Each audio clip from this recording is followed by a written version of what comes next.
नमस्कार। प्रस्तुत है आज का चिंतन। ध्वंस सरल है, सृजन कठिन, पतन सहज है, उत्थान कष्ट साध्य। उथली बाल क्रीड़ा कोई भी कर सकता है, पर समुद्र की गहराई में उतरकर मोती बटोरना किन्हीं साहसी गोताखोरों द्वारा ही बन पड़ता है। वातावरण में अवांछनीयता का समावेश करने में उथले लोग भी बहुत कुछ कर गुजरे हैं। विषैली घुटन उत्पन्न करने में कूड़े करकट की छोटी सी ढेरी भी तनिक सी चिनगारी का सहयोग पाकर सहज समर्थ हो सकती है। किंतु वातावरण में शांति शीतलता भरने की बात तो अंतरिक्ष में व्याप्त बादल सोचते और कर गुजरते हैं। धरती की उर्वरता वर्षा के साथ अविच्छिन्न रूप से जुड़ी हुई है। मानवीय गरिमा को अक्षुण्ण और प्रखर बनाए रखने में युगमनीषा ही पावस की भूमिका निभाती है। सुखद संभावनाओं का फला फूला माहौल बनाने और वातावरण को नयनाभिराम उल्लासमय बनाने में वसंत का अवतरण ही सफल होता है। कभी कार्तिक की अमावस्या को तमिश्रा से छुटकारा दिलाने के लिए गुहार की गई थी। सूरज चंद्रमा ने समर्थ होते हुए भी उसे अनसुनी कर दिया। तब छोटे दीपकों ने अपनी तुच्छता का संकोच न करते हुए अंधकार से जूझने का संकल्प प्राण हथेली पर रख कर किया था। दीप पर्व उसी आदर्शवादी बलिदानी साहसिकता को अनंत काल तक जीवंत रखने वाला और अनुकरण की प्रेरणा देने वाला स्मारक है। सृजन शिल्पियों को कुछ ऐसा ही सोचना और करना होता है। शरीर को जहाँ भौतिक सुविधाओं और सुख साधनों से संतोष मिलता है, वहाँ आत्मा को परमार्थ में सुखानुभूति होती है। जब तक मनुष्य अपने को परहितार्थाय नियोजित नहीं करता, तब तक उसकी आत्मा असंतुष्ट ही बनी रहती है। अडिग श्रद्धा और अटूट विश्वास के साथ जो उपासना की जाती है, उसमें ही वह चुंबकत्व एवं आकर्षण उत्पन्न होता है, जिसके द्वारा उस महाशक्ति को खींचा जा सके। एक विद्वान और जिज्ञासु राजा की सभा में हर समय विद्वानों का जमघट लगा रहता था। एक रात राजा अपने शयन कक्ष में लेटा था। ठीक सामने दीपक जल रहा था। सहसा राजा के मन में एक प्रश्न उठा। दीपक का प्रकाश कितना उज्जवल है। न तेल काला है और न बाती काली है, फिर भी यह काजल उगल रहा है। ऐसा क्यों होता है? प्रातः होते ही उन्होंने यह समस्या विद्वानों के समक्ष रखी।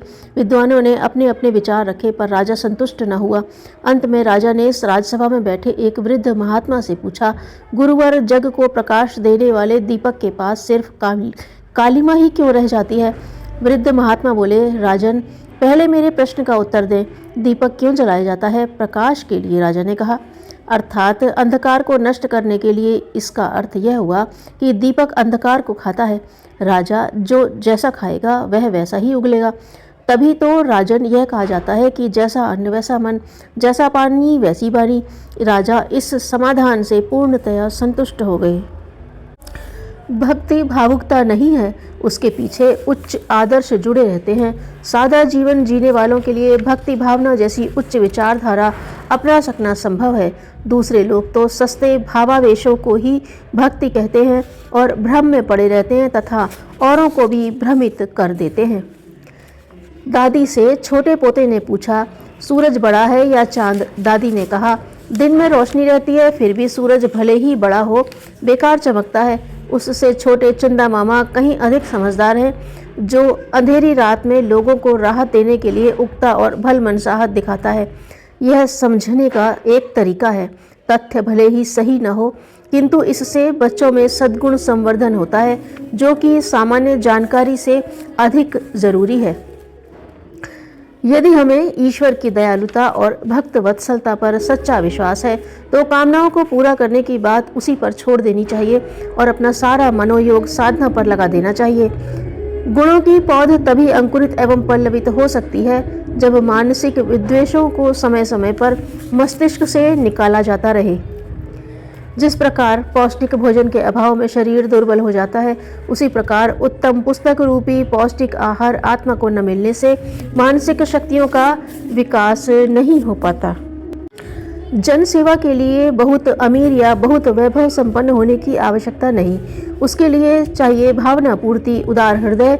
जिसके पास यह संपत्ति है, वह जनसेवा के क्षेत्र में किसी साधना संपन्न से भी अधिक सफल हो सकता है। उसकी उग्र भावना साधना के नए नए स्रोत न जाने कहाँ से खोज लाती है। प्रेम जब स्वार्थ साधन के खेत में उगता है, तो घृणा, ईर्ष्या और पशुता के विष फल उत्पन्न करता है। सफलता जिस ताले में बंद रहती है वह दो चाबियों से खुलता है, एक परिश्रम और दूसरा सत प्रयास। कोई भी ताला यदि बिना चाबी के खोला गया तो आगे उपयोगी नहीं रहेगा। इसी प्रकार यदि परिश्रम और प्रयास का मादा अपने अंदर पैदा नहीं किया तो कोई भी थोपी सफलता टिक न सकेगी। एक मनोवैज्ञानिक ने कहा कि जीवन में किए गए सत्कार्य ही स्वर्ग की घंटी बजाते हैं, दरवाजा अवश्य खुलेगा।